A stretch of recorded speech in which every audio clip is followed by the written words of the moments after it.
네, 다음으로 설명해 주실 선생님 모셔볼게요. 이투스 온라인 강의 진행하고 계시고요. 지금 설민석 역사연구소의 수석연구원으로 계십니다. 네, 틀림없는 한국사를 가르쳐 주시는 김준창 선생님 모셔보겠습니다.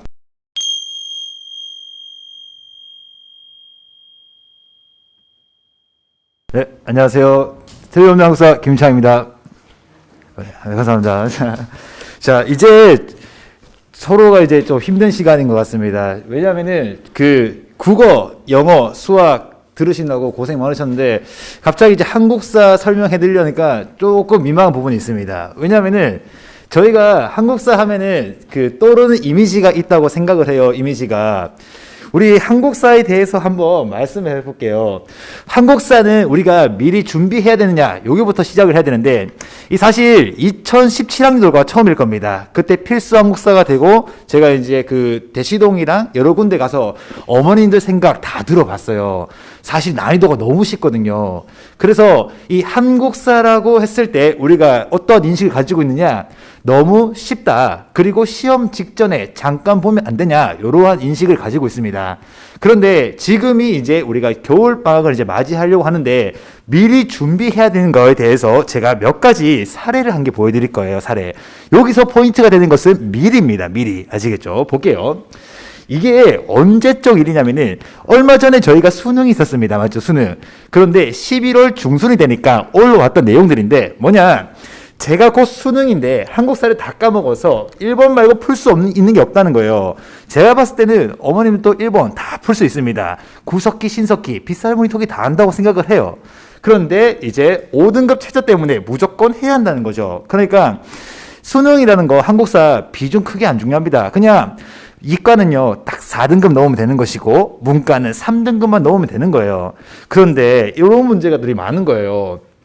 9월 모평하고 10월 모평 둘 다 4등급 나왔답니다. 아우, 간당간당한 거예요. 이 학생은 아마 이과일 겁니다. 그런데 9월 모평하고 10월 모평에서 4등급 나왔으니까 위험한 거죠. 그래서 이제 포인트가 여기 보면은 맞춘 것도 우연이라는 거죠. 그러니까 수능 한국사가 쉬워요. 그리고 기출문제 풀면 풀 수 있는 것도 맞습니다.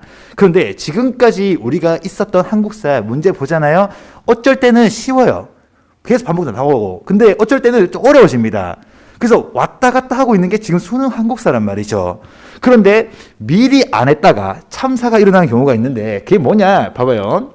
4등급 맞춰야 되는데 이제 여기에요. 미리 안 해두시면은 시간 지나서 마지막 되면은 뭐냐? 다른 과목 하기도 벅찬데 한국사 건드려내는 겁니다. 우리 국어, 영어, 수학 있잖아요. 비중 많이 차지하잖아요. 그런데 막판에 돼가지고 점수 안 나오면은 그거는 뭐다? 국어, 영어, 수학에 투자를 해야 됩니다. 근데 그때 한국사가 갑자기 떠오른 거예요. 아, 시험 직전에 보면 되는데 막상 봤더니만 너무 어려운 겁니다. 그래서 여기 보면은 이 다른 시간이 벅차가지고 밥 먹을 때 실제 짬짬이 든다는 거죠. 이러한 부분이 우리가 미리 해야 한다는 겁니다. 자, 한국사 쉬운 거 맞아요. 시험 직전에 보면 되는 거 맞습니다. 단 전제 조건이 있습니다. 뭐냐? 한 번은 정리해야 한다는 거예요. 한 번은. 단 한 번도 정리 안 하면은 이것이 미리 안 해두면은 어려워지는 겁니다. 포착고요. 공통점 설명드렸고요. 문제를 볼게요. 이 수능 문제인데 이 3번 문제였습니다. 실제로. 어머님들 1번 문제 싫을까봐 일부러 안 가졌죠. 근데 이거 3번 문제 보면은 생각보다 난이도가 있게 나와버린 거예요.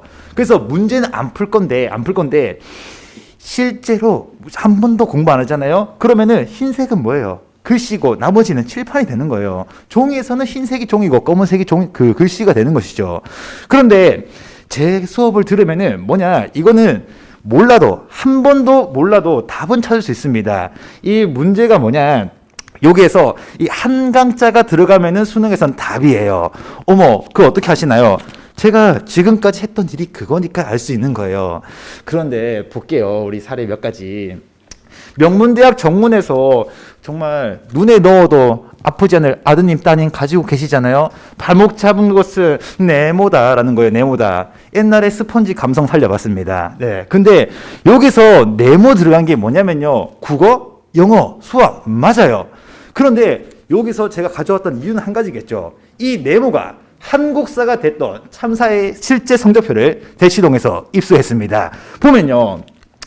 봐봐요. 국어 1등급, 수학 2등급, 영어 1등급이에요. 오, 잘 나오는 편입니다. 그 다음에 2등급 나왔어요. 제가 봤을 때는 어머님의 아드님, 따님 무조건 1등급 받으니까 여기서 국영수가 발목 잡은 거 맞아요. 그런데 제가 말씀드리고 싶은 것은 한국사가 5등급이죠. 그래서 이 당시에 실제로 상담하러 왔더라고요. 설민 선생님한테. 자기 성적표를 들고 와가지고 저 연세대학교 가려고 했는데 이 한국사 이것 때문에 지원 자체가 불가능하다는 거예요. 그래서 너무나 마음이 아팠습니다. 1년 동안 국어, 영어, 수학 죽으라고 한 거예요. 정말로. 죽으라고 해가지고 어느 정도 올려놨습니다. 물론 발목 잡았지만. 그런데 한국사 5등급 되면 이 사람 뭐 했는지 알아요? 바로 재수했습니다. 재수. 그래서 우리가 좀 생각해 봐야 될 부분이 있는 거예요. 한국사 한 번에 해야 된다는 거죠. 여기까지는 알겠다는 겁니다. 그러면 이제 누구와 함께 해야 되는지 잠깐 봐야 되겠잖아요. 잠깐 볼게요. 쟤를 왜 선택해야 되는가라고 했을 때 저 잠깐 PR하지 않겠습니까? PR. 잠깐만 해볼게요. 잠깐만. 자. 여기 보시면은 교육계 블루칩이라고 되어 있습니다. 이거는 뭐냐? 있어 보이게 블루칩이라고 한 겁니다. 사실 하고 싶었던 것은 초신성, 막 이런 거 하고 싶었는데 중요한 것은 뭐냐? 여기 나오는 주요 기업들이 있을 거예요. 이 기업들을 제가 그냥 놓은 게 아닙니다. 전부 다 저랑 연관이 있어서 제가 놓은 거예요. 볼게요. 이 투스 교육은 12월 3일자로 이제 온라인에 런칭돼서 데뷔를 했습니다. 그리고 촬영을 진행하고 있고요. 메가스터디 교육에서는 한국사 문제 출제 의뢰 왔죠. 그래서 제가 출제하고 지금은 마무리되었고요. 그 다음에 에듀윌 하면은 뭐 수능하고 멀어요. 내신하고 거리가 멀지만 그래도 교육업계에서 뭐 공무원이랄지 자격증 이런 쪽도 있습니다. 1등에서 무엇을 의뢰하느냐? 교재 검토 의뢰하죠. 1등은 누굴 찾아오느냐? 1등을 찾아온 거예요. 그 다음에 YBM넷에서는 한국사 자격증인데 대학교 특강 교수입니다. 절대 글이 안 보이죠? 그게 함정이에요. 그리고 단권교육에서는 제가 약 8년간 수석연구원입니다. 1등 연구원이죠. 저희 회사에는요, 스카이, 대학원생들 다 있습니다. 하지만 뭐다? 어린 저한테 안 되는 거예요. 왜? 누구보다 바라보는 시각이 다르고 누구보다 밤새도록 연구했던 사람이 접니다. 그래서 1등 연구원이고요. 마더텅이라고 하면은 뭐 기출문제 쪽인데 이쪽에서도 뭐 강의 뭐 의뢰하더라고요. 검수 의뢰하더라고요. 그래서 촬영도 했었고 그다음에 교재 이제 내년에 또 나옵니다. 그러니까 여기서 제가 궁극적으로 어머님께 한마디만 하고 싶으면은 뭐냐? 제가 제일 잘한다. 이런 겁니다. 네, 좋고요. 자, 그러면 제 그 수업 속에 잠깐만 해볼게요. 수업 전개. 자, 생각의 차이에서 일단 오프라인 최초 개강합니다. 그동안 뭐 했나요? 라고 물어보는데 이렇게 뛰어난 사람이 왜 있었을까? 이유는 한 가지입니다. 뭐냐? 저보다 훨씬 말을 잘하시는 분이 계세요. 제 옆에. 누구냐? 아시죠? 설민석이라고. 근데 그분한테 제가 교재하고 문제에서 제작해서 드리면요. 어머, 너무나 잘 말해주니까 그걸로 만족했는데 이제 그분이 다른 분야로 가신대요. 그래서 그 분야 제가 새롭게 들어온 겁니다. 올해부터 들어왔어요. 그래서 지금은 잘 모를 수도 있지만 곧 아시게 될 겁니다. 자, 그래서 보면은 제 개념 완성은 신스틸러 한국사 개념 완성인데 교재 구성 한번 보여드리겠습니다. 그 어디에도 없습니다. 단 한 권이죠. 볼게요. 뭐냐, 나만의 필기노트라 해서 그냥 요것만 보시면 되는데 어머, 글씨가 너무 많아요. 돈 워리 하셔도 됩니다. 걱정 안 하셔도 돼요. 여기 보시면은 빨간색 글씨가 있을 겁니다. 이것은 무엇이냐? 지금까지 나왔던 거 학력평가, 모의평가, 수능 더하기 그 다음에 교과서 8종입니다. 거기에 더하기 뭐가 있느냐? 한국교육과정평가원에서 출제 키워드들까지 있어요. 그거를 바탕으로 제가 엑셀로 쫙 정리를 합니다. 그리고 나서 퍼센티지를 딱 나눠요. 그리고 1순위, 2순위, 3순위가 있습니다. 이렇게 분석한 사람 저밖에 없다고 자부할 수 있어요. 여러분 어머니들 궁금하시면 보여드릴 수도 있어요. 영업 비밀이지만 아무튼 보여드릴 수 있고요. 그래서 딱 한 번 듣고 필기할 시간에 듣잖아요. 그러면 바로 기억에 남겨드립니다. 또 제가 카리스마 있게 생각에 비해서 말 되게 재밌게 하거든요. 그래서 한 번 들으면 출제 포인트 바로 떠오를 겁니다. 떠오를 거고요. 그 다음에 뭐 자료가 있는데 8종 교과서 실제로 분석했다는 거 보여드리기 위해서 여기 출처가 다 밝혀져 있습니다. 출처가. 제가 장담하건데 제가 다른 데서도 뭐 강의 많이 나가는데 거기서 제가 항상 자신 있게 말하는 게 있습니다. 학원 강사분들도요 제대로 공부 안 된 사람 되게 많습니다. 자, 두 가지 예를 들어 드릴 거예요. 첫 번째, 과거의 시험 문제 보고 이거 나왔으니까 중요해. 어쩌라는 거죠? 앞으로 어떻게 나오는 건지 예측도 해줘야 되는 거잖아요. 그런데 거기 머물러 있다는 것이고요. 두 번째, 제가 자신 있는 게 뭐냐? 지금 이러한 교실에 핸드폰 끊어버립니다. 인터넷 끊어요. 그리고 나서 시험 보잖아요. 저 압도적으로 1등을 자신 있습니다. 예, 그만큼 뭐다? 분석한 사람이 없다는 거예요. 그 다음에 세 번째 보시면은 기출문제가 있을 겁니다. 기출문제. 이 기출문제 같은 경우에는 모든 기출문제 풀 시간 없습니다. 그냥 너무 쉬운 것들 빼야 되죠. 그러면 제가 여기 실어온 기출문제들은 뭐냐? 자, 이 자료도 있지만 이 선택지 하나도 어떻게 문제로 변형되는지 찍어 드릴 것이고요. 이 선택지 하나를 봤을 때, 아, 다음번에 자료는 이거고 이것만 보면 정답이다 라고 하면서 선택지를 경우의 수로 나눠줄 겁니다. 한국사 최초로 수학 경우의 수까지 책임져 드리겠습니다. 아무튼 기출문제집이었고요. 그러면 저희는 얼마만큼의 시간을 투자하면 될까요? 라고 했는데 뭐 코로나 때문에 어떻게 될지는 모르겠지만 1월 2일 날 최초 개강을 할 거고요. 저한테 딱 21시간입니다. 21시간. 그리고 현장에 오면은 진짜 모르는 거 있으면 다 물어봐도 되고요. 그 다음에 네, 상관없습니다. 그래서 단 21시간만 저한테 주시면은 진짜 한 번 듣고 난 뒤에 아까 문제 봤죠?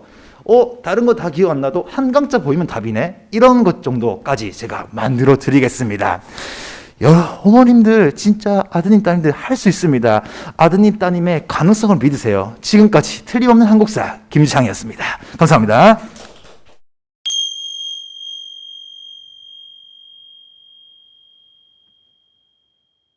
반갑습니다. 강남대성 대성마이맥에서 사회문화 그리고 경제를 강의하고 있는 이용수라고 합니다. 자, 이번 시간은 코로나 때문에 할 수 없이 온라인 설명을 한번 진행해 보겠습니다. 2020학년도 수능에서 과연 내가 사회문화를 선택해야 되는가? 자, 그리고 만약 사회문화를 선택했으면 왜 이용수의 강의를 들어야 되는가에 대한 제가 내용을 좀 설명을 간략하게 좀 하도록 하겠습니다. 자, 우리 사회문화를 선택하는 데 있어 가지고 주저하는 이유가 크게 4가지가 있습니다. 자, 먼저 첫 번째 2가지는 시간이 너무 빡빡하다. 자, 두 번째는 자료 분석이 어렵다. 그렇죠? 사회문화는 코멘트 사이트를 들어가 보게 되면 타임 어택이었다, 시간이 부족하다라는 말을 참 많이 합니다. 근데 우리가 다르게 생각해 보게 되면 이렇게 머뭇거리는 이유 자체가 사회문화를 선택해야 되는 이유가 될 수도 있다는 거예요. 시간이 너무 빡빡해요. 다르게 이야기하면 시간을 확보할 수 있으면 풀 수가 있다는 겁니다. 우리가 암기 과목이나 이런 과목들처럼 내가 아예 모르게 되면은 풀 수가 없는 문제가 아니고 시간만 확보할 수 있으면 충분히 그 개념을 바탕으로 또는 자료 분석의 원리를 바탕으로 풀 수가 있다는 장점이 분명히 있는 겁니다. 우리가 정확하게 알아야지만 시간을 확보할 수가 있겠죠. 저하고 수업을 같이 하시게 되면 어떻게 해야지 시간을 확보할 수가 있는지에 대한 내용도 충분히 납득을 하실 수가 있을 겁니다. 자, 두 번째는 자료 분석이 어렵대요. 그렇죠? 사회문화에서는 참 말도 많아요. 자료 분석 3문제가 나오는데 올해도 예년과 마찬가지로 자료 분석 3문제가 오답률 상위권에 다 위치를 하고 있습니다.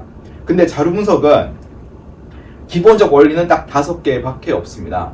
이 5개 원리를 내가 어떻게 활용하느냐, 계산이 아닌 확인을 통해서 내가 정답을 얼마나 빨리 찾아낼 수 있느냐가 중요하기 때문에 그렇게 두려움을 가질 필요는 없다는 이야기예요. 그리고 자료 분석은 제가 정말 킹입니다. 그러니까 믿으셔도 괜찮아요. 자, 세 번째는 말장난이 있다라고 학생들이 자꾸 생각합니다. 근데 말장난은 우리가 흔히 이야기하는 어떤 용어에 대해서 내가 이렇게도 저렇게도 해석될 여지가 있다는 건데, 자, 그런 부분들조차도 우리는 다 개념에 속하는 겁니다. 그래서 사회문화답게 공부를 하게 되면 말장난이 없다는 것을 정말 잘 알 수가 있을 겁니다. 그러니까 말장난이 없다는 이야기는 정답이 정말 명확하게 보인다라고 생각을 해주셔도 좋다는 이야기예요. 자, 네 번째는 50점 받기가 어렵다라고 이야기합니다. 50점 받기가 어렵다는 이야기는 다르게 이야기하면 50점을 받으면 엄청나게 유리해진다라고 생각을 해도 좋겠죠. 남들이 다 만점 받는 과목에서 내가 어이없이 하나 실수를 하게 되면 치명적이겠지만은 사회문화 같은 경우에는 다른 과목에 비해서 변별력이 있는 과목이다 보니까 표점도 높고 또 백분위 자체도 유리하게 나오기 때문에 조금만 더 정확하게, 조금만 더 명확하게 공부를 하시게 되면 50점을 받을 수가 있고 다른 과목보다 훨씬 더 유리해질 수가 있다는 겁니다. 그럼 제가 여기에 대해서 조금만 더 부연 설명 좀 할게요. 자, 2021학년도 수능이었습니다. 얼마 전에 끝났죠. 사회문화는 1등급 컷 자체가 43점 또는 44점입니다. 사회탐구학 과목 중에서 한 4과목 또는 5과목이 50점이 1등급이 될 것 같아요. 그러면 그 1등급이 50점인 과목에서 하나가 실수를 하게 되면 정말 치명적입니다. 그래서 자 1등급 컷 자체가 낮다는 것 자체는 조금 어렵다라고 느껴질 수도 있겠지만 다르게 이야기하면 공부를 한 학생들과 그렇지 않은 학생들, 제대로 한 학생들과 그렇지 않은 학생들 사이에서는 분명히 변별력이 있다라고 생각을 해주시면 좋을 것 같아요. 자 2등급 컷 자체도 41점 또는 42점, 3등급은 38점까지도 내려가고 있습니다. 그러니까 우리가 다 맞으면 좋다라는 이야기예요. 하지만 하나 정도 내가 못 푼다고 하더라도 그렇게 치명적인 문제는 발생을 하지 않는다는 이야기입니다. 자, 올해 지금 보시게 되면 사회문화 47점과 다른 과목 50점의 표준 점수를 비교했을 때 사회문화 47점이 표준 점수가 더 높게 나오는 경우가 허다합니다. 자, 그래서 50점인 경우에 표준 점수는 70점 또는 71점까지 나오거든요. 자, 이 말은 다른 과목보다 훨씬 더 만점만 받을 수 있으면 유리하다는 이야기입니다. 그렇죠? 그럼 우리가 이렇게 어렵게 나오는 과목을 만점을 받기 위해서는 정말 제대로 공부를 해야 된다는 이야기죠. 뜬구름 잡는 이야기를 한다든가 어이없는 쓸데없는 썰을 푼다든가 이런 것들보다는 정말 밀도 있게 사회문화답게 공부를 전공자와 함께 하는 게 정말 중요하다는 이야기입니다. 자, 그래서 자 어렵게 나오는 과목을 잘하게 되면 무조건 유리하다는 이야기예요. 그래서 사회문화를 선택하는 게 뭐 잘못된 선택이 아니고 나쁘지 않은 선택도 아니고 좋은 선택이 될 수가 있다는 것을 학부모님들이 좀 알아주셨으면 좋겠습니다. 자, 그러면 왜 처음부터 이영수인가? 제가 처음부터란 말을 붙인 거는요. 학생들이 결국 수업을 듣다가 처음에는 유명세 이런 것들에 의해서 수업을 좀 듣겠지만은 듣다 보게 되면 자료 분석 또는 문제풀이부터는 제 강의를 좀 많이 듣거든요. 왜 뒤에 알게 되니까. 근데 이제는 처음부터 저하고 같이 한번 시작을 한번 해보시죠. 강남대성에서 3년 연속 사회문화는 최대 시수를 받았습니다. 근데 강남대성 같은 경우에는 정확하게 강의 평가에 의해서 수업 시수가 주어집니다. 그러니까 이 말은 사회문화는 제가 제일 잘했다라고 생각해 주셔도 좋을 것 같아요. 그럼 제가 1번을 둔 이유는요. 비교가 됐다라는 이야기입니다. 우리가 단순하게 맛보기 강좌 또는 교재 표지만 보고 비교를 하는 게 아니고 작년 1년 동안 정말 열심히 사회문화를 공부했던 친구들이 제 강의를 듣고 훨씬 더 만족도가 높다는 게 몇 년 동안 확인이 됐기 때문에 믿으셔도 된다는 이야기고 6월 야간반까지 제가 수업을 다 하고 있습니다. 6월 야간반은 대한민국에서 가장 똑똑한 재수생들이거든요.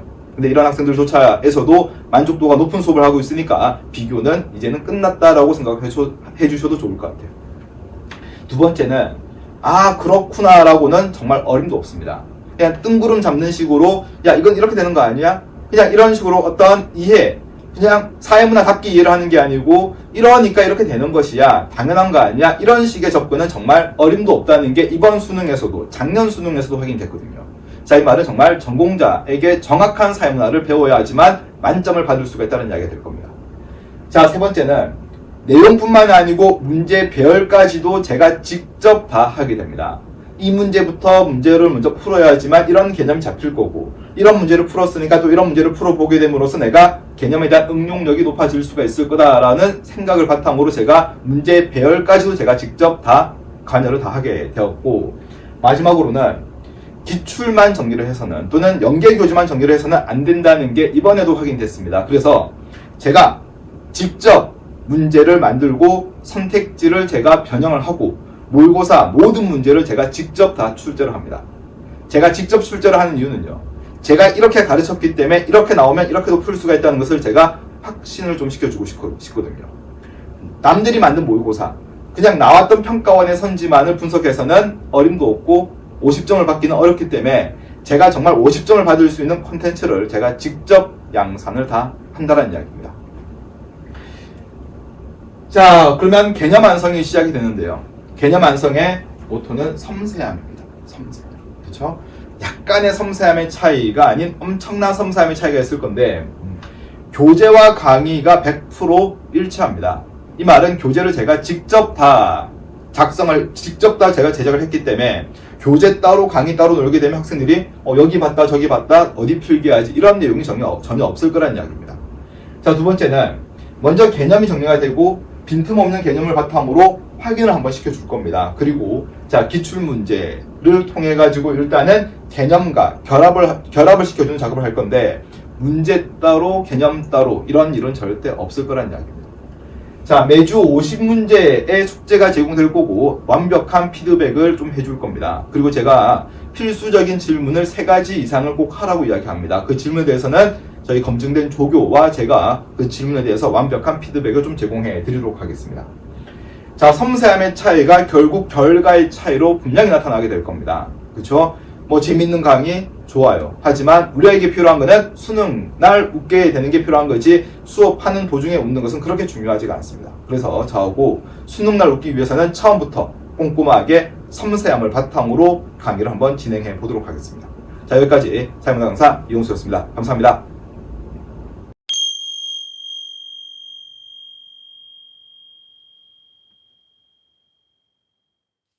네, 안녕하십니까, 어머니들. 저는 생각의 차이에서 이제 사회과 수업을 맡고 있는 차현호 강사입니다. 네, 일단 뭐 제 소개 간단하게 해드리면 이제 제가 여기서 윤사 그리고 생윤 그다음에 지리 수업을 맡게 됐고요. 현재 이제 대치동에 있는 강한교육에서 사회과 팀장을 맡고 있으며 그 밖에 이제 뭐 목동사관나무학원이랑 S1 사회탐구학원에서 출강을 하고 있습니다. 네. 제 연간 커리큘럼부터 먼저 말씀을 드릴 건데요. 일단 저희가 제일 먼저 만나는 게 이 겨울방학이 될 것 같습니다. 그래서 겨울방학 시즌은 이제 개념 교재 그리고 문제 교재를 가지고서 전 범위의 개념 학습을 하게 됩니다. 근데 일단 뭐 당연히 이제 어머니들께서 이 사회탐구라는 과목이 좀 쉽다라고 느낄 수도 있는데 왜 굳이 겨울방학에 수업을 해야 되냐, 강의를 해야 되냐, 뭐 공부를 해야 되냐라고 물어보신다면 그럴 것 같습니다. 그러니까 지금 이제 고3들이 학종도 뭐 준비하는 친구들도 있을 거고, 그다음에 논술을 준비하는 친구들도 있을 거고요. 그리고 뭐 정시를 준비하는 친구들도 있을 겁니다. 근데 제가 이제 대치동에서 이제 재수학원에서 좀 오랫동안 있어 봤더니 학생들이 대부분 다 사회탐구를 쉽다라고 느끼지만 정작 1등급을 받는 친구들은 많이 없습니다. 왜냐면 사회탐구 과목은 분명 난이도는 쉽죠. 쉬운데 하나만 틀리더라도 이게 2등급, 잘못하면 뭐 3등급까지 돼버리는 과목이죠. 그러다 보니까 한 2개 정도 틀리게 되면 그냥 4등급이 되기도 하고, 그리고 하나 정도 틀렸을 때 아까 말씀드렸듯이 뭐 3등급 정도를 받을 수 있는 과목이다 보니까 좀 더 철저하게 공부를 해야 됩니다. 그래서 뭐 재수생들은 아무래도 좀 더 공부할 시간과 여지가 상당히 많은 반면에 이 고3들 같은 경우에는 이제 잘 준비를 안 한 친구들을 대부분 보면 이제 겨울방학 때는 이 국영수 위주로 이제 공부를 많이 하고, 그리고 나서 이제 학교를 들어가서 이제 인강을 보고 아니면 뭐 학원을 다니기도 하고, 그러다가 또 중단에 이제 중간고사라는 걸 치게 되고 그 다음에 또 기말고사를 치게 되면서 이 공부할 시간이 상당히 부족해집니다. 그래서 인강에 좀 많이 의존하고 그 다음에 혼자서 뭐 연계교재 좀 풀어보고 그 다음에 마더텅 정도 풀어보는 걸로 이제 끝났다라고 생각해서 정작 이제 실전 때, 수능 때는 그 정도만큼의 점수를 기대했던 만큼을 잘 못 받게 되는 경우들이 많습니다. 그런데 이제 이 재수생들은 사실 2월부터 수능 때까지 쭉 일정하게 커리큘럼을 타서 사탐 공부를 하게 되거든요. 그러다 보니까 아무래도 현역들이랑 재수생들이랑 이 실력의 차이가 날 수밖에 없죠. 그래서 제가 꼭 당부드리고 싶은 것은 사회탐구라는 과목도 상당히 중요합니다. 아까 말씀드린 학종이든 논술이든 최저를 맞출 때도 사회탐구라는 과목은 되게 비중이 있고요.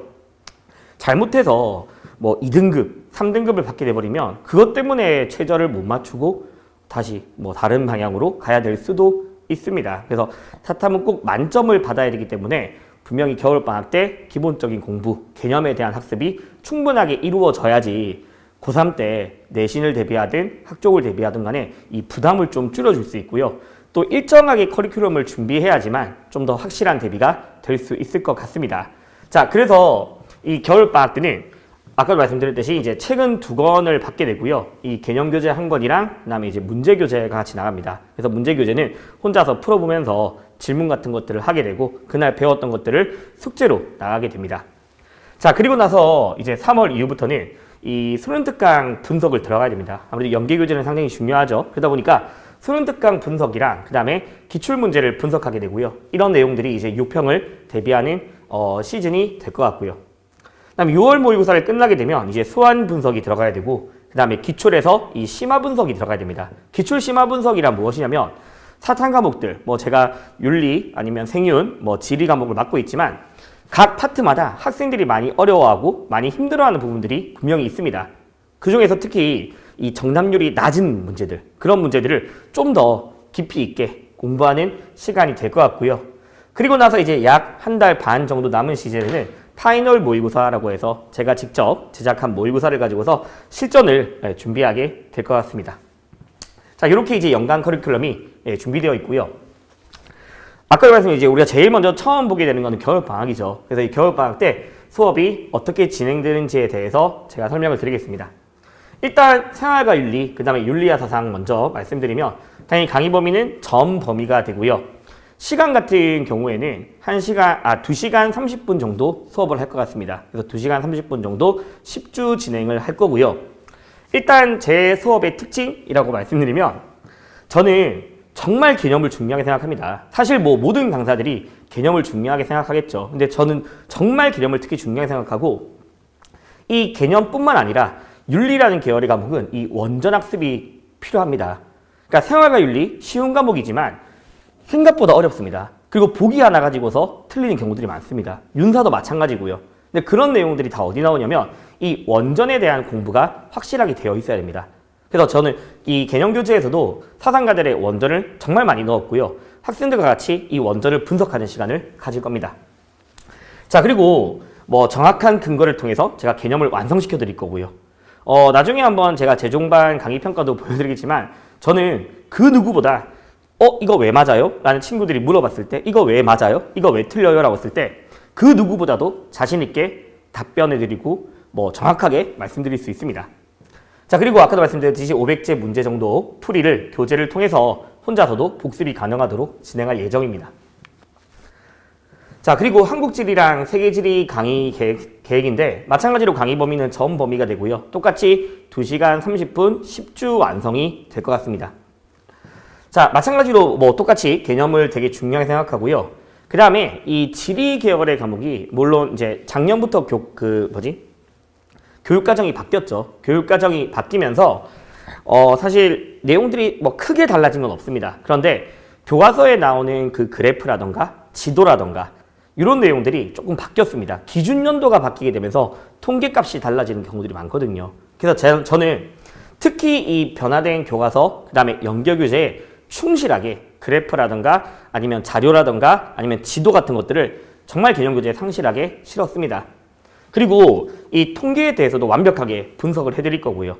그래프 접근이라든가 이런 통계 그래프는 정말 분석이 필요합니다. 그래서 이런 분석에 대해서 철저하게 해드릴 거고 마찬가지로 500제 문제풀이 교재가 제공될 예정입니다. 자, 특히 이제 겨울방학 때 제가 어떻게 관리를 해드릴 것이냐. 뭐 이제 어머니들께서 제일 많이 걱정하신 게 그죠. 단순히 수업 듣고 문제 풀면 그거냐, 끝이냐. 그거 아니죠, 당연히. 그렇게 하면 안 되고 일단 매주 제가 10분씩 테스트를 칠 예정입니다. 수업 전에 전날 배웠던 10문제에 대해서 하난이도, 그다음에 중난이도, 상난이도를 딱 나눠서 10문제씩 테스트를 할 거고요. 그 테스트에 대한 결과들을 발송해 드릴 겁니다. 그리고 한 달 단위로 이 부모님들께 보고서를 발송해 드릴 건데 이따가 양식은 한번 보여드릴 거고요. 그리고 나서 이 수업 끝나고서 이제 질의응답도 제가 성실하게 받아줄 거고요. 그리고 나서 이 PF 테스트라든가 아니면 한 달 단위의 보고서를 통해서 학생들과 지속적으로 이 상담을 해서 어디가 취약점인지를 그러니까 찾아내고 이제 완성시켜 나갈 예정입니다. 일단 제가 한 달 단위로 부모님들께 보여드릴 이 양식입니다. 그래서 이제 메일로 제가 부모님들한테 보여드릴 건데 뭐 제가 이제 수업을 나가는 이 같은 계열의 과목들의 평균값이 나와 있고요. 그 다음에 실제 학생의 이 점수가 나와 있습니다. 그리고 위에는 과제 수행을 얼마큼 잘 해왔는지 그래서 A, B, C, D, E로 나누어서 제가 등급을 부여하고요. 그 다음에 이 테스트에 대한 정답률까지 나타나 있습니다. 그래서 이 정답률의 추이 그래프를 통해서 학생들이 1주차 때, 2주차 때, 3주차 때 뭘 배웠고 어디 부분이 취약한지에 대해서 제가 총평을 해주는 이런 보고서들이 한 달 단위로 부모님들에게 제공될 예정입니다. 무엇보다 철저하게 분석할 거고 철저하게 완성시켜 드릴 예정입니다. 자, 먼저 이제 개념교재, 그 다음은 개념교재 구성인데 이 개념교재가 이제 어떻게 이루어져 있냐, 뭐 대표적으로 생활과 윤리 과목을 좀 기준으로 말씀드리겠습니다. 자, 이 파트는 이제 니부어라는 파트입니다. 니부어라는 사상가, 개인윤리랑 사회윤리를 이 파트에 이제 니부어라는 사람인데 이제 기본적인 개념들이 들어가 있습니다. 기본적 개념들이 들어가 있고 자, 그 다음에 이제 스텝 2를 가면 저랑 같이 말씀드렸던 대로 리부어의 이 원전에 대한 내용들을 같이 분석할 겁니다. 그래서 어떤 부분들이 보기로 나올 수 있고 그 보기로 나왔을 때 어떻게 변형될 수 있고 그 다음에 리부어가 어떤 이야기를 했는지에 대해서 완벽하게 이해를 가지는 시간을 가질 거고요. 자, 그뿐만 아니라 학생들이 많이 궁금해하는 것들이 있습니다. 그래서 오랫동안 제가 강의를 해오면서 학생들이 특정 부분에서 이게 무슨 말이에요? 이게 무슨 뜻이죠? 라는 부분들이 있거든요. 그래서 그런 부분들을 제가 수업하듯이 이렇게 다 상세하게 적어놨습니다. 그래서 혼자서 집에 가서 찬찬히 뭐 수업 듣고 나면 물론 이해되죠. 근데 일주일 뒤에 되면 또 이해가 안 되는 경우들이 많거든요. 그래서 이 개념 교재를 통해서 학생들이 혼자서도 수업 이후에도 다시 이해할 수 있게 제가 다 글로 써놨고요. 다음 마지막은 이제 리부어 마지막 OX를 통해서 좀 더 실전 감각을 높일 예정입니다. 자, 이렇게 이제 개념 교재가 구성이 되고요. 그다음에 제 수업에서 좀 더 특징들을 기출문제 분석이라든가 연계 교재를 통해서 한번 말씀드리겠습니다. 작년 9월에 나왔던 문제입니다. 리부어의 작년 9월에 나왔던 문제고 처음 나온 유형이었습니다. 그래서 리부어의 제시문을 가지고서 A, B, C 사례를 리부어가 어떻게 평가하는지 이런 식의 문제였죠. 자, A 같은 경우에는 사실 뭐 A, B, C에 대해서 뭐 EBS에 올라와 있는 해설서라던가 아니면 마더텅 이런 기출문제집에 올라와 있는 해설서들은 사실 이 A, B, C의 구체적인 사례를 좀 더 완벽하게 해설해 주지는 못합니다. 왜냐면 이 A, B, C에 나오는 내용들이 실제로 리부어의 도덕적 인간과 비도덕적 사회라는 그 책에 나오는 내용들이거든요. 그 책에 나오는 내용들인데 예를 들어서 보세요. C는 식민지배에 반대하면서 단결했고 비폭력적으로 불매운동을 전개하였다. 자, 요 C가 누구냐면 간디입니다. 간디가 당시에 영국의 식민지배에 반대하면서 비폭력적인 시민 불복종을 했다라는 거죠. 사실 지금까지 리부어는 거의 사회윤리를 중시했다. 강제력이 필수적이다. 선의지의 통제를 받아야 한다. 그런 식으로 문제가 나왔었다가 딱 한 번 어렵게 나왔었습니다. 자, 그러면 대부분 해설서에서는 뭐라 나오냐면 비폭력 좋은 거다. 리부어가 강제력을 필요로 했지만 이 비폭력은 합리적 강제력이다. 선의지의 통제를 받는 강제력이다. 요거였죠. 근데 저는 어떻게 이야기했었냐면 자, 이거에서 우리가 뭔가를 찾아야 된다. 뭘 찾아야 되냐면 리부어 원전을 보면 강제력 필수적입니다. 강제력 필수적인데 이 강제력이 물론 폭력적인 강제력도 있을 거고 비폭력적 강제력도 있을 거다. 그런데 비폭력적인 강제력이든 폭력적인 강제력이든 이 강제력은 또 다른 사회에 해악을 가져다 준다. 그런 점에서 봤을 때 갈등이라는 거는 완전히 해결될 수는 없다. 리부어는 현실주의자고 현실주의자 측면에서 좀 더 사회 정의를 추구했지만 그 사회 정의는 충분한 정의지 완전한 정의는 아니다. 왜냐면 간디가 이렇게 비폭력적인 불매운동을 했다. 하지만 이 비폭력적인 불매운동은 결국 영국인들의 생계를 위협하게 된 거고 영국인들에게 또 다른 해악을 불러일으켰다. 또 다른 해악을 불러일으켰으니까 이 갈등이란 건 해결될 수가 없다라고 제가 부연 설명을 해줬었거든요. 자, 그리고 나서 올해 10월 문제였습니다. 학생들이 이 니을 선지를 많이 어려워했고 그다음에 실제로 이 니을이 답인데도 불구하고 찍지 못한 학생들이 많습니다. 보시면 갈등을 비폭력적으로 해결하려고 하면 해악을 초래할 수 있다. 자, 대부분 학생들이 비폭력 좋은 걸 알고 있거든요. 비폭력 좋은 거다.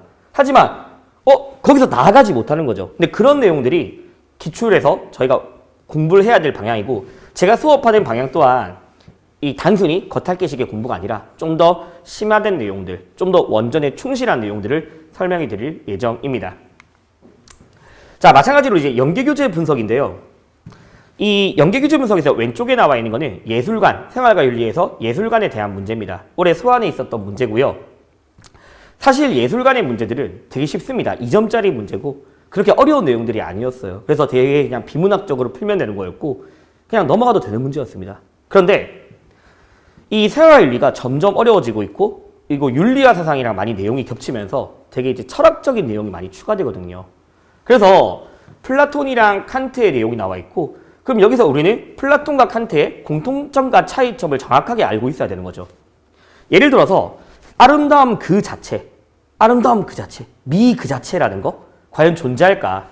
아, 플라톤에겐 존재할 수 있다. 왜? 플라톤은 이데아라는 개념이 있으니까. 현실에 있는 이데아를 모방한 게 있고, 현실은 이데아를 모방했고, 현실 바로 위에 뭐가 있냐면 이데아계라는 절대적 세계가 있고, 그 절대적 세계에 미 그 자체가 존재한다. 하지만 칸트에게서는 미 그 자체라는 건 존재할 수 없다. 그리고 칸트는 도덕주의도 아니고 신미주의도 아니다. 하지만 칸트랑 플라톤의 공통점은 그래도 예술활동이 도덕성에 도움을 줄 수 있다. 이런 식의 제가 수업을 했고, 실제로 보기 1번에서 아름다움의 원형이 존재하냐 처음 나온 선지였습니다. 과연 플라톤에게서 기출로는 아름다움의 원형이란 게 존재할 수 있냐, 칸트에게는 존재할 수 있냐, 그리고 칸트랑 플라톤의 공통점이 어떻게 되냐, 이런 내용들이 올해 수능에 나왔던 겁니다. 그러니까 이렇게 연계교재와 기출분석은 정말 철저하게 해야 되고, 단순히 푸는 게 아니죠. 단순히 푸는 게 아니라 여기에 이면에 있는 내용들, 좀 더 이 사상가들이 말하고자 하는 것들이 뭔지에 대해서 정확하게 알고 있어야 되는 겁니다. 그런데 학생들은 혼자서 이런 걸 할 수가 없죠. 대부분 다 그냥 풀기만 하고 뒤에 해설서 보고 끝나는 거 정도? 그렇게 해서는 제대로 된 공부가 할 수 없습니다. 그래서 특히 생활과 윤리, 윤리와 사상, 뭐 다른 과목 다 똑같겠지만 강사의 역량이 많이 중요합니다. 자, 그리고 뭐 이제 마무리는 이제 수강 후기죠. 수강 후기인데, 뭐 아까도 말씀드린 제 장점, 제 자랑, 정말 개념에 충실하고요. 그다음에 과제 철저하게 내주고요. 기본적으로 저는 학생들을 그렇게 믿지는 않습니다. 학생들을 믿지 않고 학생들의 점수, 그다음에 학생들의 태도, 그리고 학생들이 수업에 임하는 자세, 이런 것들을 통해서 성적이 향상될 수 있다라고 믿는 사람이거든요. 지금 내용을 보면 이 수강 후기에서 제가 추구하는 것들, 현호쌤 뭐 원전 심화 수업 최고, 이해를 기반으로 공부하는 것이 좋다는 말이 정말 와닿는다. 완벽한 이해를 통해서 내용을 수용할 수 있게 해준다. 이런 내용들이 다 수강 후기에 들어가 있고요. 올해 이제 수능 치고 나서 이제 물론 가채점 기준이지만 이 가채점 기준으로 뭐 생활윤리에서 만점을 받은 친구들, 또는 한국지리, 세계지리에서 만점을 받은 친구들의 또 수강 후기입니다. 마찬가지로 기출과 연계교재를 단순히 설명하는데 그치지 않는다. 출제에도 유사한 문제, 관련된 개념들을 전부 다 놓치지 않고 잡아준다 라고 되어 있고요. 마찬가지로 이 친구 같은 경우에도 뭐 부가 설명을 해줄 때 더욱더 이해가 잘 됐고, 그리고 수특 수완의 표현들이 변형되어서 출제했을 때 더 깊고 더 다양하게 접근해서 문제를 정확하게 풀 수 있었다 라고 말하고 있고요. 그 다음에 이 친구 같은 경우에는 한지, 세지 이번에 50점 받았던 친구인데, 이 친구 같은 경우에는 마찬가지로 이 개념 설명에 대해서 정말 충실하게 해줬고, 그 다음에 질문에 되게 성실하게 친절하게 설명해줬다 라고 나와 있고요. 그리고 이제 이 친구는 특히 뭘 주목했냐면 이 커리큘럼, 기출 개념이랑 기본 개념, 기출, 그 다음에 연계교재 심화 개념, 그 다음에 실전 문제 풀이를 통해서 이어지는 커리큘럼이 뭐 끌어올렸다라고 이야기하고 있죠. 그래서 사탐 중요합니다. 정말. 물론 국영수 중요하고 그거만큼 중요한 게 사탐입니다. 그래서 사탐만큼은 사탐이라도 이렇게 말하면 좀 그렇지만, 사탐은 정말 일정한 커리를 타야지만 높은 등급, 높은 점수를 받을 수 있습니다. 무조건 다 맞아야지만 1등급을 받을 수 있고, 그렇게 해야지만 최저에서 되게 승산이 높아지고요. 그래서 믿고 맡겨주신다면 뭐 전혀 실망시켜 드리지 않을 거고, 또 학생들에게서도 좀 학생들의 니즈를 충족할 수 있는 그런 수업을 진행할 예정입니다. 네, 그러면 잘 부탁드리겠습니다. 감사합니다, 어머니.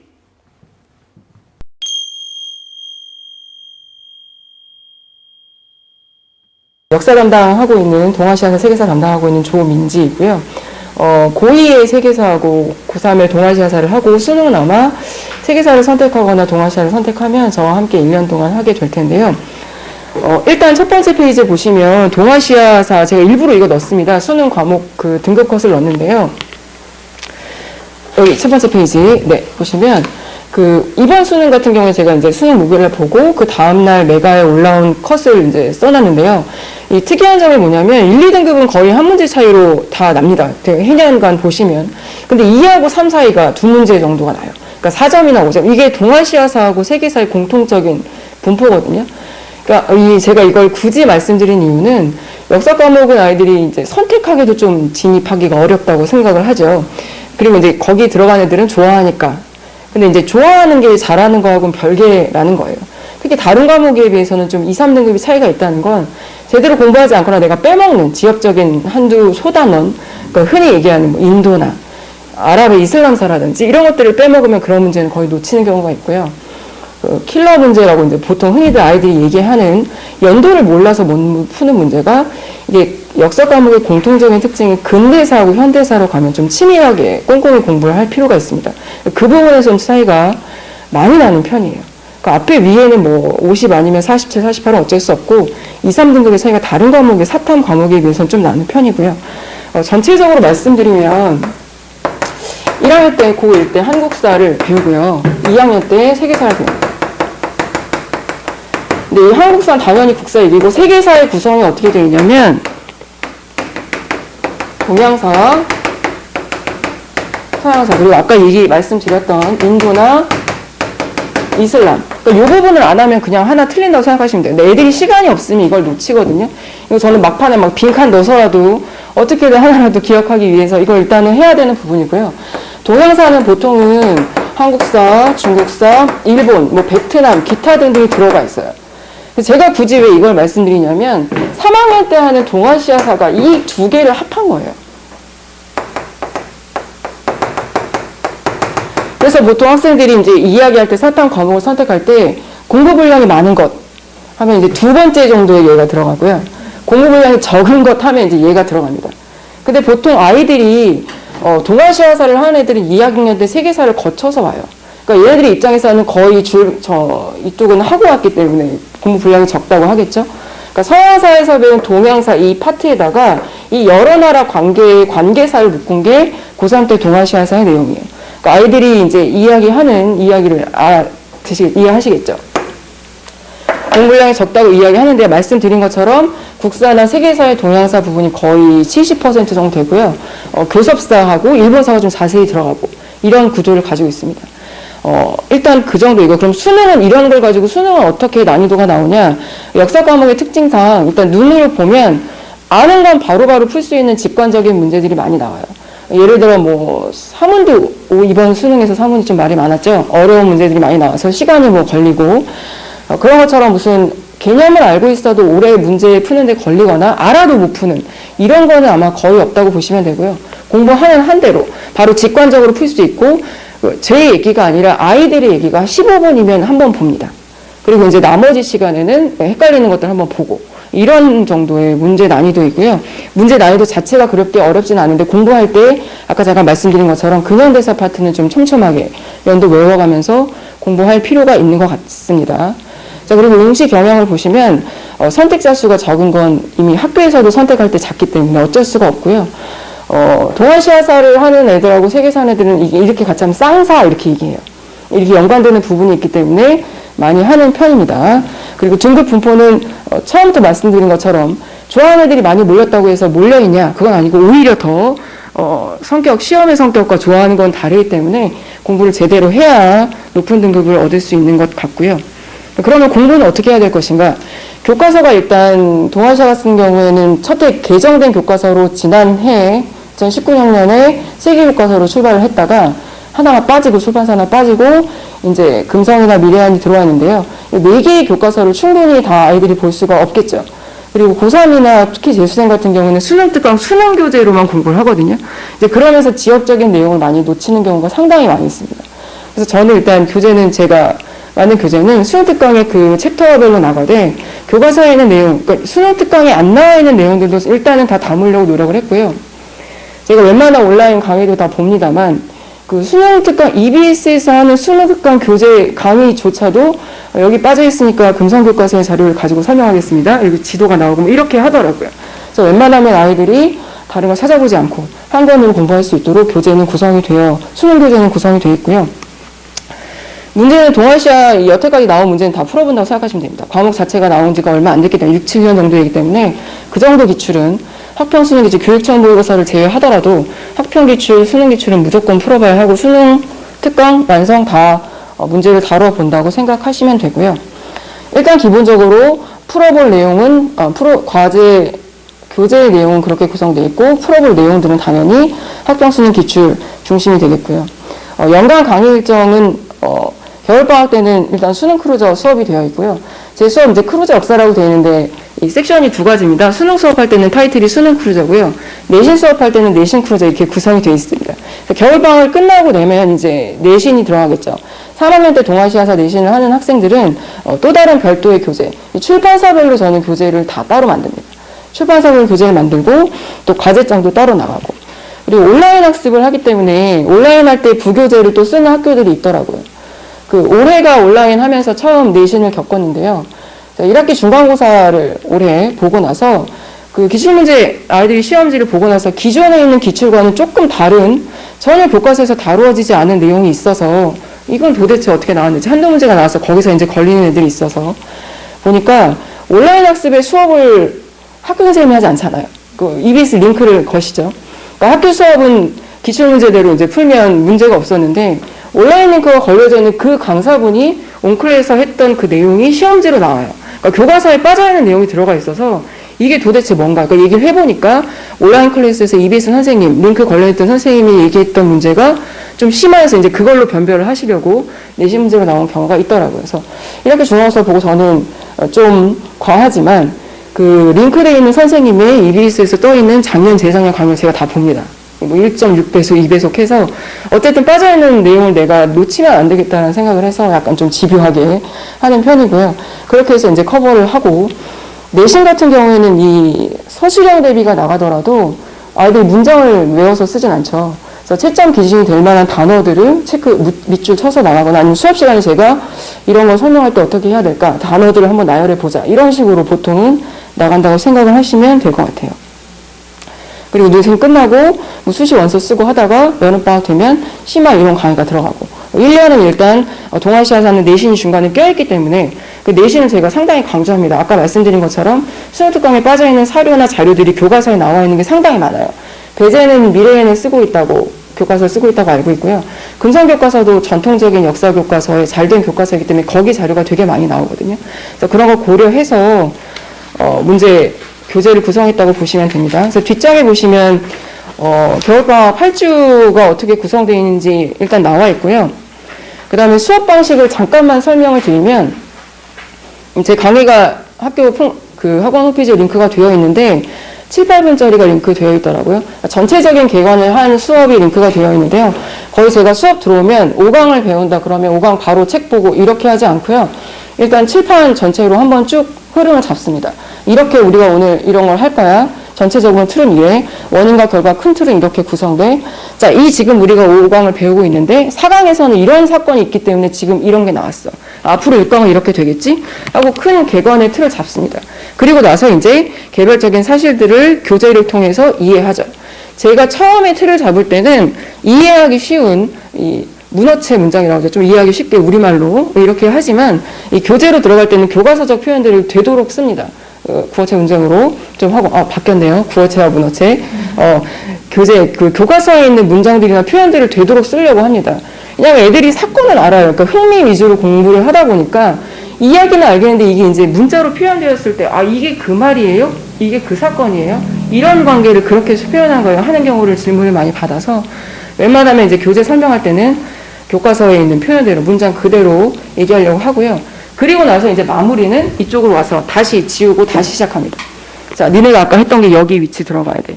디테일하게 이제 아이들이 단어를 쓰면 거기에 뭐가 앞뒤로 있었는데 이게 이제 들어옵니다. 오늘도 제가 아침에 수업을 하고 왔는데 그런 식으로 해서 좀 약간 틀을 잡는 식으로 수업을 나간다고 생각하시면 됩니다. 2시간 수업이 됐건 3시간 수업이 됐건 중간에 하나가 끝나면 다시 그것과 관련된 도식이나 연표로 시작을 하신다고 생각하시면 됩니다.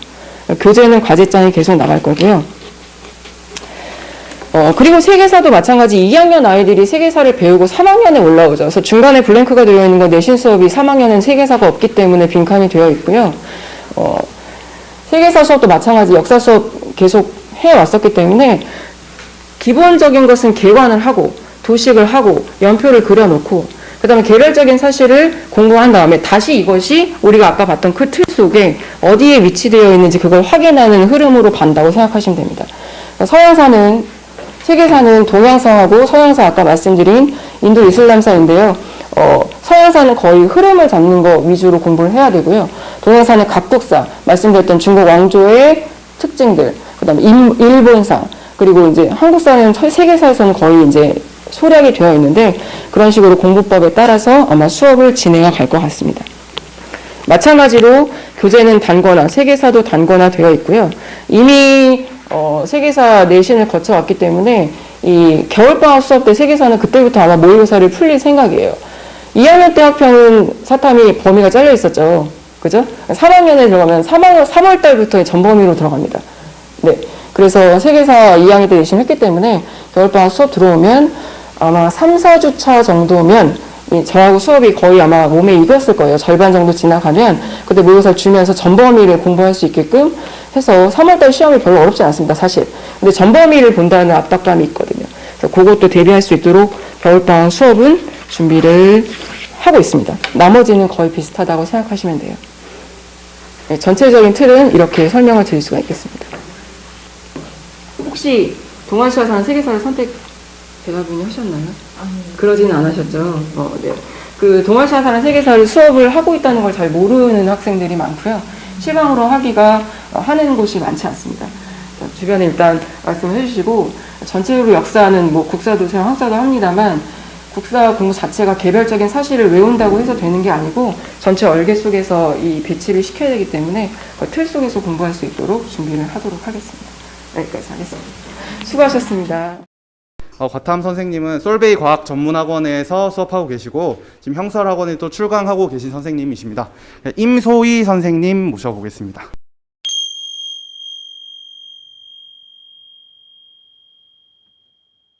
시작을 하겠습니다. 그 입시 전반에 대한 거는 사실 더 입시 전문가 잘 하시는 분들이 많이 하실 테니까 저는 오늘 그 보통 이맘때쯤 어머니들께서 오시면 가장 많이 질문하는 것들, 그래서 그거에 대해서 말씀드리려고 하거든요.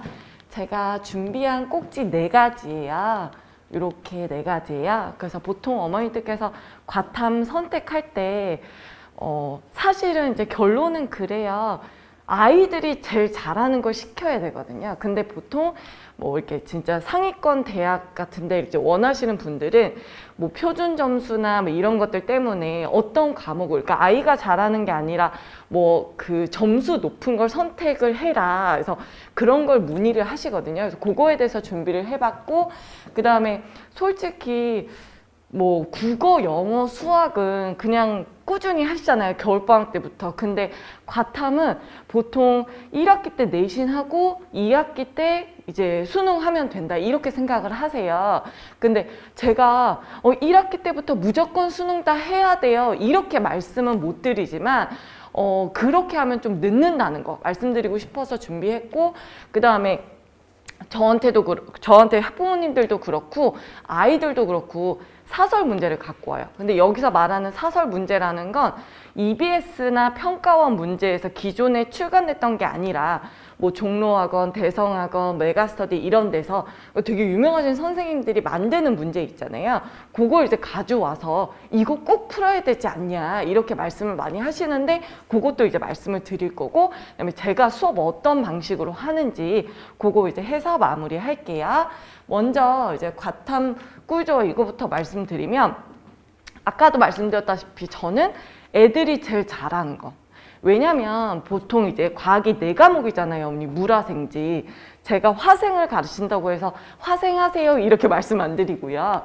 물화생지인데 이게 무슨 순서일까 저도 생각을 했어요. 왜냐면 이게 가나다라 순서도 아니거든요. 물화생지가 가나다라 순서가 아닌데 애들 실제 원서 쓸 때도 물화생지 순이거든요. 그래서 가만히 생각해보고 저도 이제 다른 선생님하고 얘기를 해봤는데 아마 이거지 않을까 싶어요. 과학하면 어머니들 떠오르시는 게 수학하고 암기죠. 그럼 수학하고 암기에서 저는 이제 물리, 화학, 생명, 지구과학 순으로 갈수록 수학이 많은 범위를 차지하고, 그다음에 지구과학 쪽으로 올수록 암기를 많은 범위를 차지하고, 그래서 보통 어머니들이 과학은 다 암기죠. 그럼 암기만 하면 되는 걸. 그래서 지구과학 쪽을 자꾸 선택하라고 하세요. 또 지구과학이 그 점수가 높거든요. 표준 점수. 똑같은 원점수를 받아도 표준 점수가 되게 높아요. 그 드린 거에 보면 작년 등급 컷하고 올해 등급 컷이 써 있는데 올해 등급 컷은 아직 확정이 아니라서 제가 그 이제 자료를 만들 때 그날 자료를 그 바탕으로 한 거고, 작년 등급 컷 보시면 다른 거는 막 45, 47 이런데 지구과학만 42예요. 그럼 이게 문제가 상당히 어려웠다는 거고, 이러면 그래서 지구과학 1등 그 완전 만점 받은 친구들 있잖아요. 그 친구들 작년 표준 점수가 74점이었어요. 그러면 다른 거는 69점, 68점, 어떤 건 진짜 쉬우면 66점인데 74점 받으면 지구과학 해야 돼. 막 어머니들 이러시거든요. 근데 이게 암기라는 게 그냥 아이들이 그냥 외우면 되지 뭐 이게 아니에요. 그리고 특히 이제 어머니들이 훨씬 더 잘 아시겠지만 우리 애들 가르쳐 봤을 때 우리 애는 암기를 너무 싫어해요. 이런 애들 있잖아요. 그럼 지구과학은 절대 못해요. 그리고 왜 아이들 중에서도 저희 애는 수학을 진짜 잘해요. 그럼 못하러 지구과학 해서 더 머리 아프게 해요. 물리화학 해야지. 그런데 아이가 수학은 조금 안 되는데 얘가 꼼꼼하게 정리를 진짜 잘해요. 그럼 지구과학 가는 거예요. 아이들한테 맞춰서 가야지. 이게 아무리 보통 뭐 국영수에 비해서 과탐이 쉽다고 해도 이게 쉽지 않거든요. 1년 내내 준비해온 친구들도 만점을 받네 마네 하는 거라서 그걸 아이들이 1년 내내 끌고 갈 수 있는 힘은 내가 좋아해야 돼요. 내가 견딜 수 있어야지 무작정 넌 수학 잘하니까 이거 해. 이게 점수가 높으니까 이거 해. 이렇게 할 수 없거든요. 그러니까 제가 그냥 간단한 예시로 좀 갖고 와봤어요. 이게 올해 그 화학 문제예요, 언니.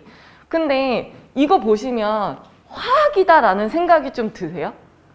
저는 이걸 그냥 모르시는 분이 보면 이건 수학이지 화학이 아니거든요.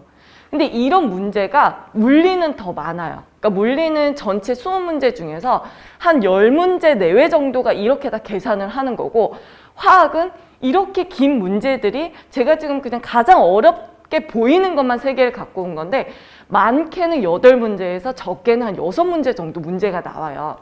그리고 요거는 생명인데 이게 생명 문제예요, 어머니. 근데 이걸 보고 생명 지구과학 암기니까 너 암기만 하면 돼. 이거 암기로 풀 수 있는 거 하나도 없거든요. 그러니까 아이들한테 성향을 맞춰주시는 게 제일 중요하다고 생각해요. 그리고 아까 이제 뭐 지구과학 그냥 암기하면 되지 않아 해서 제가 인터넷에서 지구과학 좀 내용을 퍼왔어요. 제가 잘 지구과학을 가르치지 않으니까. 그래서 퍼온 내용을 어머니께 보여드릴 건데, 이게 이제 누군가가 학생이 지구과학을 하면서 자기가 정리한 거예요. 근데 제가 이거 19장을 퍼왔거든요. 그래서 지구과학 담당하시는 선생님한테 이렇게 많은 걸 외워야 돼요? 그랬더니 그 지구과학 선생님이 하시는 말씀이 뒤에가 없어요. 네? 이거 말고 더 있대요. 이게 다가 아니래요. 지구과학 1등급을 받으려면 문제 이렇게 책에 보면 이렇게 주석이라 그래서 양옆에 조그만 글씨 있잖아요. 그것까지 싹 다 외워야 된대요. 그래야 지구과학은 1등급을 받을 수 있다. 그러니까 지구과학이 암기를 하는 거긴 하지만 아주 골고루 잘 종합적으로 암기를 해야 된다. 이렇게 말씀하시더라고요. 그러니까 제가 말씀드리고 싶은 건 어떤 과목이든 쉽지 않아요. 그러니까 아이들이 할 수 있는 거, 아이들이 잘할 수 있는 거. 그리고 솔직히 이제 내신을 좀 말씀드리면 이건 수능 이렇다라는 거. 그 내신도 지금 당장은 어쨌든 3학년 1학기 때 내신을 해야 되잖아요. 그럼 옛날에는 그랬어요. 그 내신 성적을 내야 되니까 애들 좀 많은 거 하셔라. 어떻게 애들이 많아야 등급을 낼 때 좀 좋은 그 아이들 범위가 있잖아요. 근데 올해부터 바뀌었어요. 어머니들 아시죠?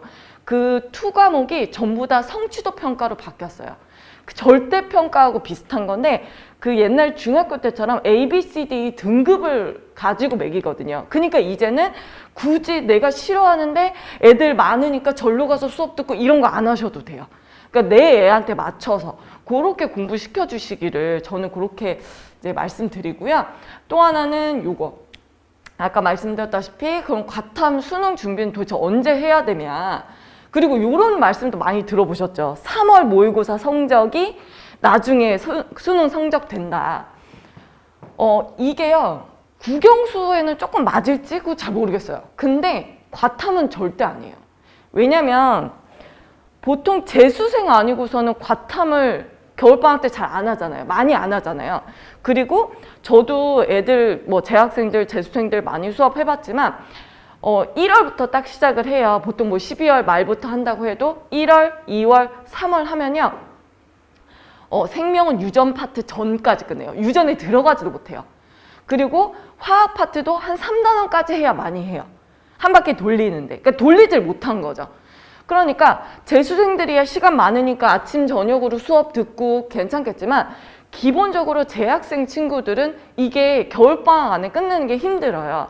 계속 해왔던 게 아니죠. 아이들 과학은 왜 문제 풀고 나서 시험 보고 나면 잊어버리고 뒤돌아서면 잊어버리고 그러잖아요. 그러다 보니까 아이들이 이게 다 못 끝낸 상태에서 3월에 딱 시험을 보면 그 성적이 자기 끝까지 성적 되는 줄 알고 또 엄청 불안해해요. 그럴 필요 없어요. 과학은 그냥 3월부터 시작해도 된다. 그러니까 1월부터 해놓으면 정말 좋겠지만 그리고 사실은 겨울방학 때 시간 많을 때 해놓는 게 좀 덜 불안하게 갈 수 있는 방법이긴 하지만 이거에 너무 얽매이지 않으셨으면 좋겠는데 이제 문제가 이거예요. 그러면 과학은 3월 성적이 순수 성적 안 되고 나중에 내신 성적 끝나고 하면 되지. 내신 때 보통 이제 뭐 생투, 화투, 물투, 지투를 해야 되잖아요. 이제 그러면 수능을 놔요, 보통 애들이. 수능 놓고 내신에 막 열을 올려서 하다가 7월 초에 딱 기말고사 끝나면 그때부터 이제 수능 반에 많아져요, 실제로. 막 거의 1.5배 이상 애들이 많아지거든요. 근데 이 친구들 들어오면 어머니들 7월 중순 이렇게 들어오잖아요. 뭐 기존에 계속 해왔던 애들하고 성적 차이가 나는 건 둘째치고 7월, 8월은 문제를 못 풀어요.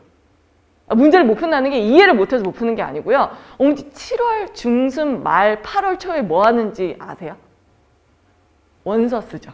그러니까 아이들이 수업을 들으러 오긴 오는데 몸만 오는 거예요. 정신은 원서 쓰는 데 가 있어요. 심지어 어떤 친구는 수업도 못 와요. 막 마감을 해야 되니까.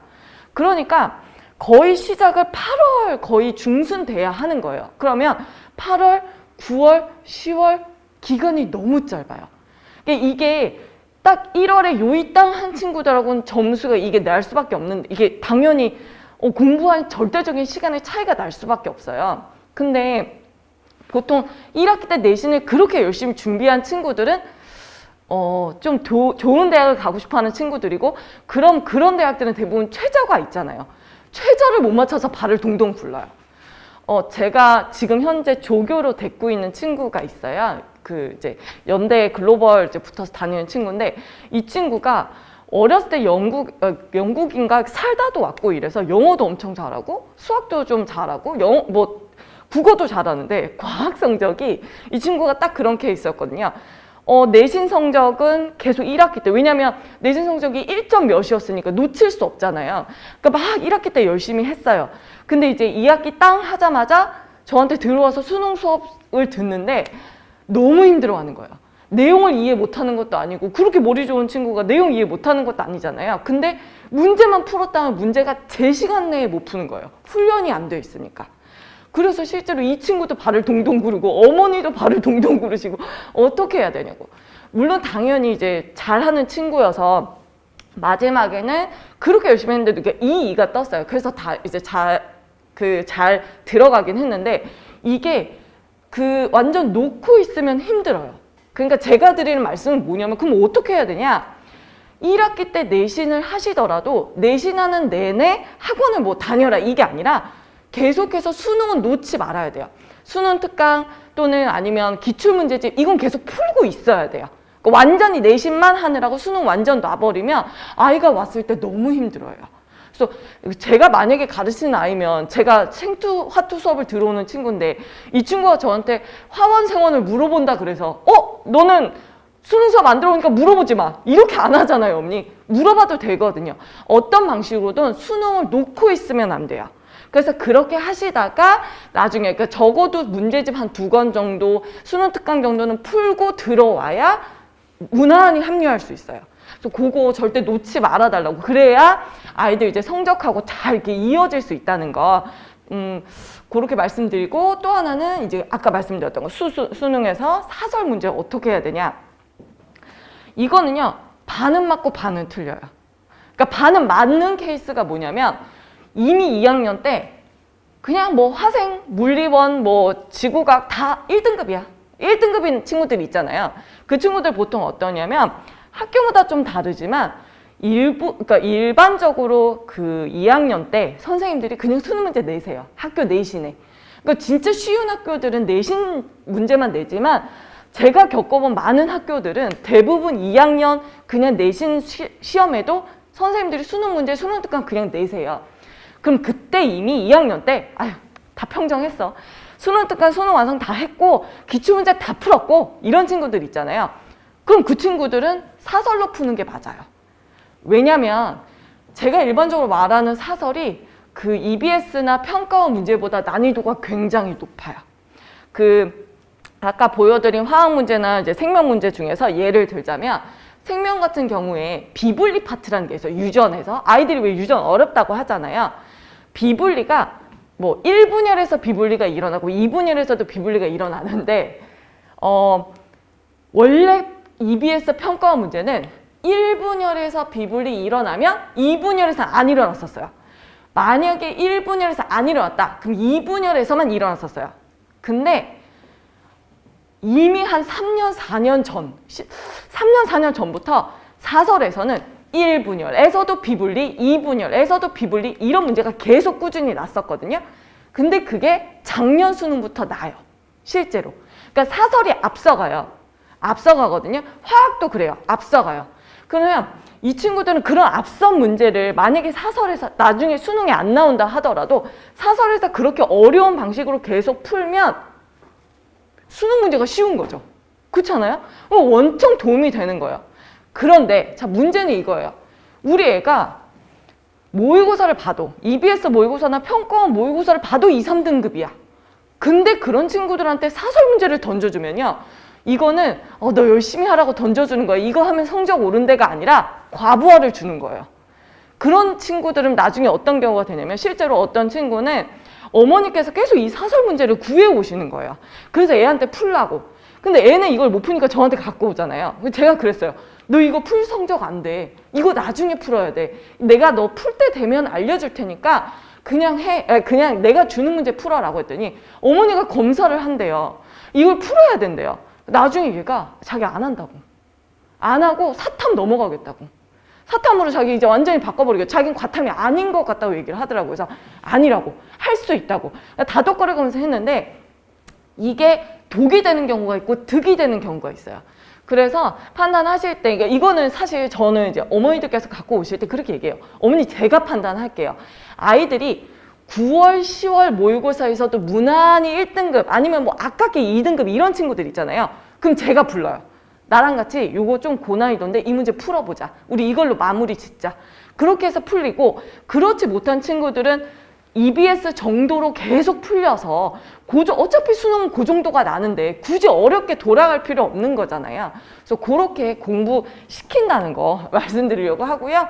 자, 그 다음에 마지막으로 이제 제가 어떤 식으로 수업하는지 수능부터 좀 말씀드릴게요. 뭐 다른 선생님도 다 이렇게 하실 것 같은데 첫 번째 1학기 때는 보통 수능 특강하고 기출문제집, 2학기 때 수능 완성하고 기출문제집인데 요 두 개가 달라요, 어머니. 그러니까 기본적으로 기출문제집은 제가 올해 기준으로는 4권 정도를 풀렸었고 수능 특강, 수능 완성 외에 이제 기출문제집 이렇게 많이 풀린다라는 거. 그리고 이게 이제 지금 현재 아이들은 2022학년도 수능을 볼 거잖아요. 그래서 2022학년도 모의고사 정보 프로그램이 뭐냐면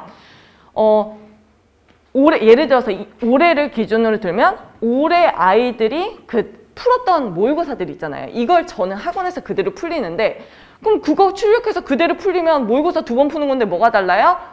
제가 좀 바꾸는 방법이 있어요. 그러니까 그 문제 그대로를 푸는데 아이들이 문제지를 딱 받으면 당황을 해요. 방법이 있거든요. 그래서 그 방법으로 올해 나왔던 유형이 수능에도 나오게 되어 있으니까 그 유형에 익숙해지도록 계속. 그래서 나중에는 그 마지막 그 수업 때 저도 이번에 올해 수능 때 마지막 수업 때 애들이 이 모의고사 제가 만들었던 그 모의고사 다 달라고. 그러니까 그 문제 그대로인데 뭐가 조금 바뀌어요. 그래서 그렇게 하고 그다음에 고난도 모의고사나 사설 문제는 되는 친구들 풀릴 거고 집중 클리닉이라고 돼 있는데 저거 친구들이 좀 좋아해요. 아이들이 좋아하는데 이날이 뭐냐면 제가 저랑 길게는 10시간, 12시간씩 붙어 있는 거예요. 짧으면 잘하는 친구들은 5시간, 3시간 만에 집에 가기도 하는데 뭐 10시간 정도 같이 있는 친구도 있어요. 이날은 아무리 제가 열심히 뭐 질문 받아준다고 해도 왜 아이들이 자기 할 게 있으니까 학교도 다니고 해야 되니까 숙제를 내줬는데 그 숙제를 다 소화하지 못하고 다음으로 넘어가는 경우가 있어요.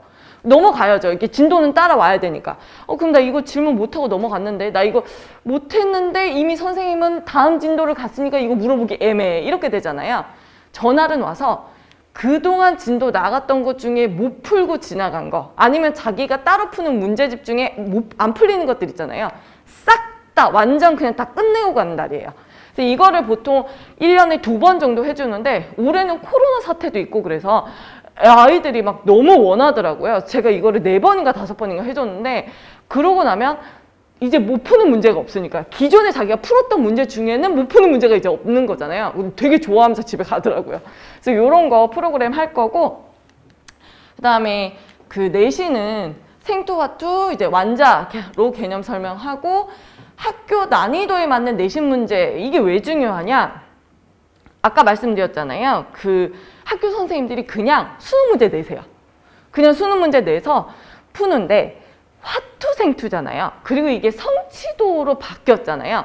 그럼 학교 선생님이 굳이 모두 다 점수 잘 줄 수 있는데 옛날처럼 상대평가여서 무조건 4명 자르고 이게 아니라 다 같이 점수 잘 줄 수 있는데 굳이 어렵게 되시지 않겠죠.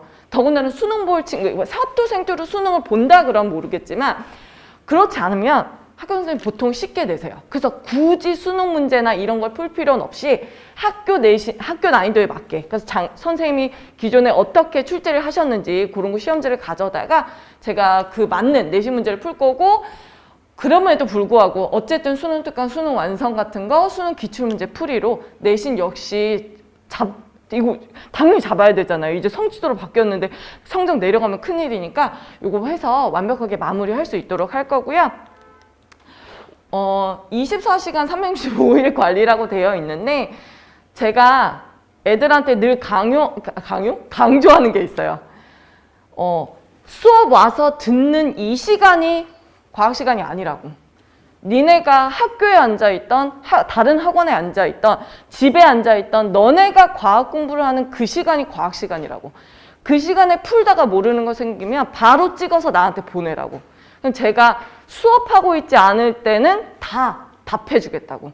그래서 저는 애들한테 니네가 공부를 365일 쉬지 않으면 나도 너네한테 답해주는 거, 나도 수업하는 걸 365일 쉬지 않겠다고. 언제든지 하라고 얘기하거든요.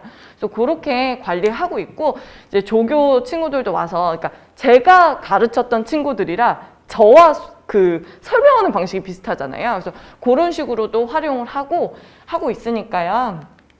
네, 사실 뭐 지금 코로나 사태도 어머니들 있고 불안하신 거 알 텐데 아는데 굳이 사실은 온라인 수업 얼마나 좋아요. 정말 잘 나가는 선생님들 하는 그런 온라인 수업인데 굳이 학원에 아이들을 보내시려고 하는 이유는 사실 저는 하나라고 보거든요. 관리.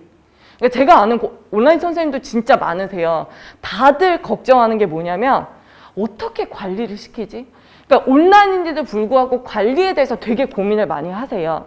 저는 오프라인 강사고 관리를 하기 위해서 더 많이 노력하고 있고 이런 코로나 사태를 겪으면서 더 그런 거에 대해서 고민을 많이 하고 있거든요. 그래서 어머니께서 믿고 맡겨주시면 아이 하나하나 다 열심히 가르치도록 할 거니까요.